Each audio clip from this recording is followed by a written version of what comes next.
नमस्कार, आप exam tour देख रहे हैं। जब से बीपीएससी के द्वारा ये कहा गया है कि 3 अलग अलग सेट होगा और नॉर्मलाइजेशन लगाया जाएगा, परसेंटाइल लगाया जाएगा, तो बहुत सारे विद्यार्थी ये सोच रहे हैं कि क्या 150 में 150 अटेम्प्ट करना चाहिए या नहीं करना चाहिए, क्या अटेम्प्ट कैसे करना चाहिए, किसका अंक ज्यादा बढ़ जाता है, किसका अंक कम बढ़ेगा। इसमें सारा जो आपका कंफ्यूजन है उसको दूर करेंगे। मेरे साथ नवीन सर है। सर, आपका स्वागत है एग्जाम टूर। जी बहुत बहुत धन्यवाद। विद्यार्थी परेशान इस मामले में हो गए हैं कि क्या टोटल अटेम्प्ट लेंगे, इससे नॉर्मलाइजेशन पर या परसेंटाइल पर प्रभाव पड़ेगा या नहीं पड़ेगा।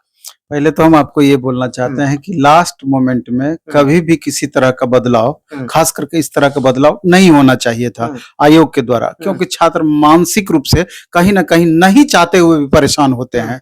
लेकिन हम छात्रों को ये कहना चाहते हैं और हर वीडियो में हम इस बात को बोलते हैं, तनिक भी इससे आपको फर्क नहीं पड़ना है, इसके बारे में सोचना ही नहीं है। सोचेंगे तो हो सकता है कि आप परेशानी आपकी बढ़ जाए। आपने जिस हिसाब से लगातार मेहनत किया है, अपने परफॉर्मेंस को बनाए रखना है, उसी में आपका रिजल्ट हो जाएगा अगर आप सीरियस होंगे तो। अब सवाल ये उठता है कि हमको भी बहुत सारे छात्र लगातार कॉल करते हैं कि सर अब तो 3 तरह के प्रश्न पत्र होंगे, क्या हमको पूरा अटेम्प्ट करना चाहिए कि नहीं करना चाहिए, एक्यूरेसी का क्या मामला है। पहले तो इसमें नेगेटिव मार्किंग नहीं है, इसलिए कि 100% अटेम्प्ट आपको करना ही चाहिए। एक्यूरेसी का कभी भी नॉर्मलाइजेशन में कोई मामला नहीं होता है, कोई दिक्कत नहीं होता। एक होता है परसेंटाइल और दूसरा होता है परसेंटाइल विथ नॉर्मलाइजेशन या नॉर्मलाइजेशन।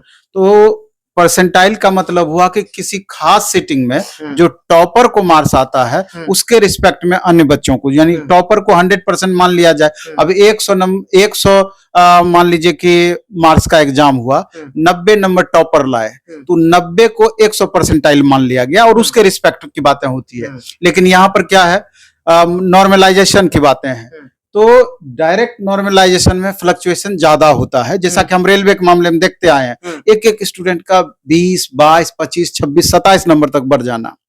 नॉर्मलाइजेशन विथ परसेंटाइल में क्या होता है कि उसमें थोड़ा सा इस लेवल को, जो फ्लक्चुएशन को रोका जाता है या कम किया जाता है, यही होता है जनरली। लेकिन कहीं भी उसका जो स्पेशल फार्मूला है उसमें एक्यूरेसी का मामला नहीं है कहीं भी, इसलिए करके 100% छात्र अटेम्प्ट लें, कहीं कोई दिक्कत नहीं। अब इसमें आप पूछेंगे कि सेम क्वेश्चन पेपर में कई बार क्या होता है कि एक ही सीटिंग में एक ही क्वेश्चन पेपर में और समान बराबर मार्क्स बच्चे बनाए हैं और एक का 15 नंबर बढ़ गया, एक का 5 नंबर बढ़ गया, ये कैसे हो जाता है? किसी का 10 अंक भी बढ़ता है। हाँ, ये कैसे हो जाता है? आगे पीछे होता तो समझ में आता, बराबर मार्क्स बनाने के सही होने के बावजूद इस तरह का फ्लक्चुएशन होता है। एक्चुअली में होता क्या है कि सबका वेटेज एक जैसा नहीं होता है। नॉर्मलाइजेशन में जो मार्क्स बढ़ता है उसकी बात कर रहे हैं। इजी, मॉडरेट, टफ तीनों तरह के क्वेश्चंस हो सकते हैं। तो जो होता क्या है कि एक खास सीटिंग में किसी जैसे कि मैक्सिमम टफ क्वेश्चन, अब टफ या इजी का निर्धारण आप कैसे करेंगे? तो निर्धारण तो वही हो गया कि अगर मैक्सिमम अटेम्प्ट उस क्वेश्चन पे हुआ, यानी आसान क्वेश्चन है, या मैक्सिमम सही क्वेश्चन बनाए, नेगेटिव नहीं है तो नेगेटिव नहीं है तो 100% तो अटेम्प्ट लेंगे ही। लेकिन मैक्सिमम अगर सही किसी खास क्वेश्चन को बनाते हैं, इसका मतलब वो आसान है। और कोई ऐसा क्वेश्चन भी होता है कि बहुत कम बच्चे उसको सही कर पाते हैं, यानी एकदम टफेस्ट है, टफ क्वेश्चन है वो, और इसी के आधार पर मार्क्स का भी फ्लक्चुएशन जनरली होता है कि टफ क्वेश्चन में आपको ज्यादा मार्क्स मिलेगा, इजी क्वेश्चन में आपको कम मार्क्स मिलेगा, इसलिए बढ़ जाता है। यही कारण होता है कि सेम क्वेश्चन 50 क्वेश्चन बनाए हैं तो हमको 65 आ गया, दूसरा कोई 50 क्वेश्चन बनाया उसका 55 ही आया। कारण यही होता है कि एक 50 बनाने वाला अधिक से अधिक उसमें टफ क्वेश्चन बनाया, दूसरा 50 बनाने वाला अधिक से अधिक उसमें इजी क्वेश्चन बनाया, दोनों बराबर ही है लेकिन फ्लक्चुएशन में अंतर हुआ। जनरली इसी तरह का होता है। तो इसका जो फार्मूला होता है उसके लिए हम अपना एक्सपर्ट से एक वीडियो बनवा देंगे, उस वीडियो को देखेंगे तो उससे 100% ये बातें क्लियर हो जाएगी। इसलिए और थोड़ा इसका स्टैट का फार्मूला होता है तो डायरेक्ट समझने में आपको परेशानी हो सकती है, और हमारे एक्सपर्ट अगर आपको बताएंगे तो इजी वे में समझ में आएगा। तो जनरली यही सब चीज होता है। इसलिए छात्रों को हम कहना चाहते हैं एकदम परेशान नहीं हो, 100% आप अटेम्प्ट लें, 150 का 150 आप बनाएं और अपने लेवल को मेंटेन रखने का प्रयास करें। यानी कि जितना मार्क्स अभी ला पा रहे हैं उतना मार्क्स वहां भी आना चाहिए, यानी कि मानसिक प्रेशर थोड़ा सा आप पर कम रहे, सबको परेशानी होती है। एग्जामिनेशन फोबिया सब पर हावी होता है। आप जो जनरल परफॉर्मेंस देते हैं, एग्जामिनेशन हॉल में परफॉर्मेंस देते हैं, अंतर सबको होता है, लेकिन उसी पर थोड़ा कमांड रखने की जरूरत होती है, क्योंकि हड़बड़ाहट में कई बार क्या होता है कि ज्यादा टफ क्वेश्चन शुरुआत में मिल गया तो आपका परफॉर्मेंस गड़बड़ाने लगता है, या बहुत खास करके महिलाएं जो है वो ज्यादा घबराहट उनको होती है, चूंकि जिम्मेवारी ज्यादा होती है तो घबराहट भी उनको ज्यादा होता है, रिजल्ट को लेकर फिक्र ज्यादा होता है। तो वैसा कुछ भी नहीं है, आप अपन बहुत अच्छे से मेहनत किए हैं और अपना बेस्ट दीजिए, एकदम रिजल्ट होगा, तनिक भी चिंता मत कीजिए। 2-4 बच्चे का प्रश्न है। बहुत सारे लोग YouTube पर ये भी वीडियो डाले हैं कि जैसे शिफ्ट अलग अलग होता है तब नॉर्मलाइजेशन लागू होता है, यहाँ तो सेट अलग अलग हो गया, तो क्या उसको शिफ्ट बात दोनों में बराबर हो गई। एक तरीके से आप देखेंगे कि जब एक से अधिक सीटिंग में एग्जाम होगा तो स्वाभाविक रूप से प्रश्न भी अलग अलग होंगे, और यहाँ एक ही सीटिंग में अधिक से अधिक अलग अलग प्रश्न दिए जा रहे हैं, तो वहां पर भी बातें वही, शिफ्ट की बातें वही हो गई। इसलिए करके इसको लेकर कोई परेशानी नहीं है, बिल्कुल नहीं। बच्चे इसके संतुष्ट हैं? बिल्कुल 100% संतुष्ट होना चाहिए। सर बहुत लोग ये बता रहे हैं कि जैसे मान लीजिए इसमें जो लागू होगा फॉर्मूला, आप ही बताया कि मान लीजिए कोई बच्चा 50 सही करके आया, कोई दूसरा बच्चा भी अगर 50 ही सही करता है, लेकिन 50 सही करने वाला का 55 हो जाता है, कोई 50 सही करता है लेकिन उसका 60 हो जाता है, कोई 50 सही करता है उसका 70 भी हो जाता है, मतलब जिस कोई 50 सही करेगा तो हो सकता है 48 भी हो जाए जी, वो कैसे अड़ता भी है। वही जो हम बताए हैं कि कंपैरेटिवली देखना होता है, आसान क्वेश्चन और टफ क्वेश्चन या मॉडरेट क्वेश्चन, उसी के आधार पर स्कोर का फ्लक्चुएशन होता है।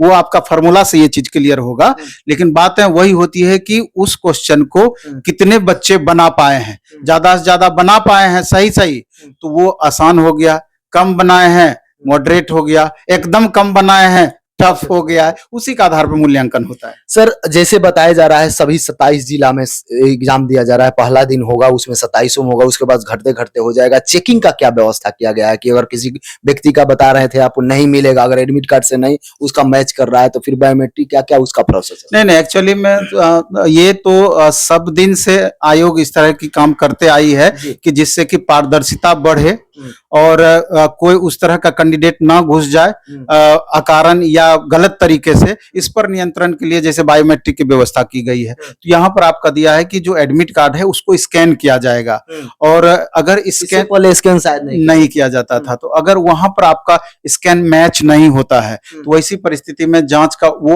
अलग भी मेथड बनाए हुए हैं कि इसके बाद हम कैसे जांच करेंगे, इसके बाद कैसे जांच करेंगे। स्टूडेंट को थोड़ा परेशानी हो सकती है अगर मैच नहीं करता है, लेकिन जो रियल स्टूडेंट है जिनका सब कुछ सही है, मेरे ख्याल से उनको परेशानी नहीं होनी चाहिए।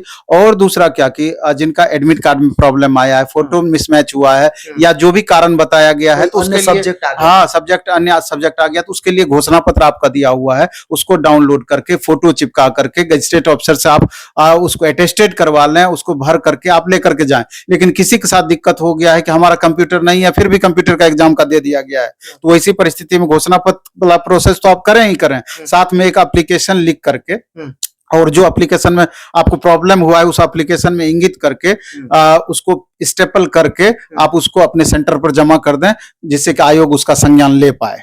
बस यही बातें हैं सर। 5 लाख 6 लाख विद्यार्थी परेशान होते हैं, लेकिन अभी भी विद्यार्थी के मन में, आपके पास भी कई सारा कॉल आया, मेरे पास भी मैसेज कर रहे हैं, अटेम्प्ट वाला अभी भी क्लियर नहीं है, जिसका तीसरा अटेम्प्ट है वो भी अंदर से डरा हुआ है कि अगर ये नहीं होता है, अंतिम समय में नॉर्मलाइजेशन परसेंटाइल भी ला दिया गया, इन सारा चीज को अटेम्प्ट पर क्या कहिए? जो अटेम्प्ट का जहां तक मामला है, अभी 100% दावे के साथ तो आप नहीं कह सकते हैं, अभी तक तो वही 3 अटेम्प्ट की बातें हैं, लेकिन यूं आप 99% हम आश्वस्त करना चाहते हैं कि अटेम्प्ट एनी हाउ गवर्नमेंट को 5 तो कम से कम करना ही होगा। भविष्य में हो सकता है वो 5 अटेम्प्ट को आपको समाप्त कर ले, क्योंकि इतना सारा प्रोसेस करके आप जब एग्जाम ले रहे हैं, आप पिछले 7 साल आप वैकेंसी नहीं दिए और एक ही साल में 4 बार वैकेंसी दे करके अब क्या बिहार के भी स्टूडेंट का करियर समाप्त हो गया अगर 3 बार में हमारा फाइनल नहीं हो पाया?